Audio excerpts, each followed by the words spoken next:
ഇന്നലെ അവരുടെ നല്ല നല്ല പാട്ടുകൾ നമുക്ക് കേൾക്കാൻ സാധിച്ചു. ഒപ്പം മിമിക്രി കുറേ ചെറിയ ചെറിയ കാര്യങ്ങളോട് കേൾക്കാൻ സാധിച്ചു. ഇന്ന് അത് പോരാ, ഇന്ന് കൂടുതൽ ഞങ്ങൾക്ക് കേൾക്കാൻ ആഗ്രഹമുണ്ട്. തീർച്ചയായിട്ടും. അപ്പൊ തുടങ്ങിയാലോ? പൊളിക്കാം. സവാരി ഗിരിഗിരി. സവാരി ഗിരിഗിരിയിൽ ആദ്യത്തെ ചോദ്യം ശ്രദ്ധിക്കൂ.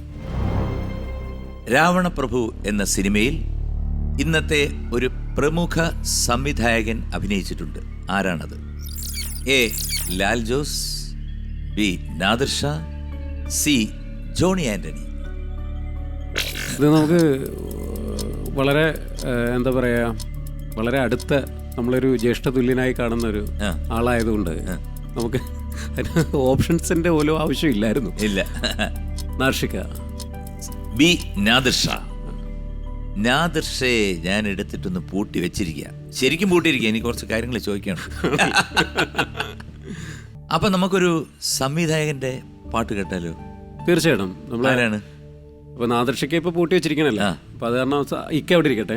ഞങ്ങള് കലാഭവന്റെ ആദ്യ കലാകാരൻ സിദ്ദിഖ് ലാൽ കൂട്ടുകെട്ടിലെ ലാൽ സാറിന്റെ ഒരു പാട്ട് ഹണിബി 2 ഹണിബിയിലെ മഹഫിൽ കൊഴുക്കുന്ന പെണ്ണ് ഷഹനായി കേൾക്കുന്നു പൊന്ന് തപ്പല പെരുക്കുന്നു കൂടെ സാരംഗി പാടുന്നു കണ്ണ് ഫലബല മുഴക്കിടു സതിര് പറ്റിപ്പാട്ടിൽ മയങ്ങണ രാവ് നാളെ വെളുക്കണ നേരം കാത്ത് വണ്ണക്കനവുകൾ നെയ്യണമാന മഹഫിൽ കൊഴുക്കുന്നു പെണ്ണ് ഷഹനായി കേൾക്കുന്നു പൊന്ന് തെക്ക തപ്പല പെരുക്കുന്ന കൂടെ ാടുന്നു കണ്ണ്. അതേ ഒരു വലിയ ആർട്ടിസ്റ്റാണ് കേട്ടോ. പിന്നെ ശരിക്കും സിദ്ദിഖ് ലാൽ എന്നുള്ള ഒരു ഡയറക്ടർ കൂട്ടുകെട്ട് അവരുടെ എല്ലാ ചിത്രങ്ങളും ഞാനാ പാടിയത്. തുടക്കം മുതൽ ലാസ്റ്റ് വരെയുള്ള ആ കൂട്ടുകെട്ടിലുള്ള എല്ലാ പാട്ടുകളും എല്ലാം സൂപ്പർ ഹിറ്റാണ്. ഉന്നം മറന്ന തെന്നിപ്പറന്ന്, അതുപോലെ തന്നെ ഗുലുമാൽ ഗുലുമാൽ ഗുലുമാൽ ആ പാട്ട്. പിന്നീട് അങ്ങനെ അവര് ചെയ്ത പാട്ടുകൾ സൂപ്പർ ഹിറ്റ് താഴെ ഒന്നും ഇല്ലായിരുന്നല്ലോ. എല്ലാം സൂപ്പർ ഹിറ്റ്. ഞാൻ ഈ അവസരത്തിൽ ഒരു വലിയ നന്ദി പറയാണ് സിദ്ദിഖിനും ലാലിനും. ബി നാദിർ ഷാ ആണ് നമ്മൾ ഇട്ട് പൂട്ടി വെച്ചിരിക്കുന്നത്. നാദിർ ഷാ പറയുന്നു അത് ഞാൻ തന്നെയാണ്. ഉത്തരം ശരിയാണ്. കൺഗ്രാറ്റുലേഷൻസ്. സവാരി ഗിരിഗിരിയിൽ രണ്ടാമത്തെ ചോദ്യം ഇതാ. ശേഖരൻ ജയിലിൽ എത്ര കൊല്ലമാണ് കിടന്നത്? A 9, B 10, C 12. വേണമെങ്കിൽ എഴുതി ചോദിക്കാം. എന്താണ് മിന്നു ആൻസർ? ശേഖരൻ നെപ്പോളിയന്റെ ക്യാരക്ടർ അല്ലേ? ക്ലൂ വേണേ പറയാം. നിങ്ങളുടെ കൂടെ 3 കൂട്ടിയാൽ മതി. 6 3 9. കാരണം ഇതൊന്നും വളരെ ഓർത്തിരിക്കാത്ത കാര്യങ്ങളാണ്.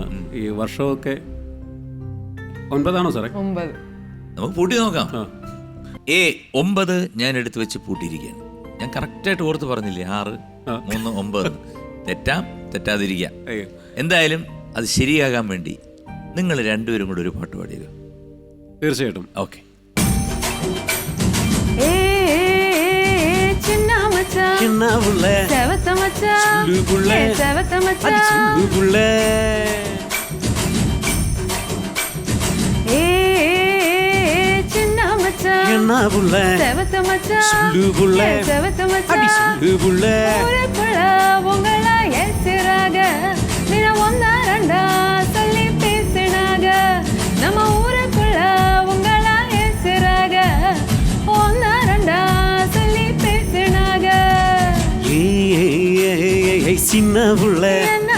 செவத்த புள்ள அடி செவத்த புள்ள யாரு யாரு என்ன பேசிறாக அடி என்னவெல்லாம் சொல்லி ஏசிறாக அந்த யாரு யாரு என்ன பேசிறாக அடி என்னவெல்லாம் சொல்லி ஏசிறாக. ഇതൊക്കെ ആരുടെ മുമ്പിലിരുന്ന പാടുന്നത്? നന്നായിരിക്കും. നമ്മള് രസമുള്ളത് രസിക്കും. ഇതിനകത്തൊക്കെ എന്നാ പുള്ളേ അങ്ങനൊന്നും ഞങ്ങൾ പിടിക്കില്ല. അതിന് വേറെ സ്ഥലമുണ്ട്. പാടിയില്ലേ എന്നാ പിള്ള എങ്ങനെ പാടി? എന്നാ പുള്ള എന്നാ പിള്ളേ എന്നാ പുള്ള ഉള്ളേ ഉള്ള. അത് നമ്മൾ നോക്കൂല, നമ്മളെ എന്റർടൈൻമെന്റ് മാത്രമാണ്. ഇതില് താളം മാത്രം അല്ലേ? താളോ എന്റർടൈൻമെന്റ് രസമാണോ? ഓക്കെ. അപ്പോ 9 നിങ്ങൾ എടുത്തിട്ട് പൂട്ടിയിരിക്കുന്നത്. 9 ശരി ഉത്തരമാണ്. Congratulations, very good. Thank you.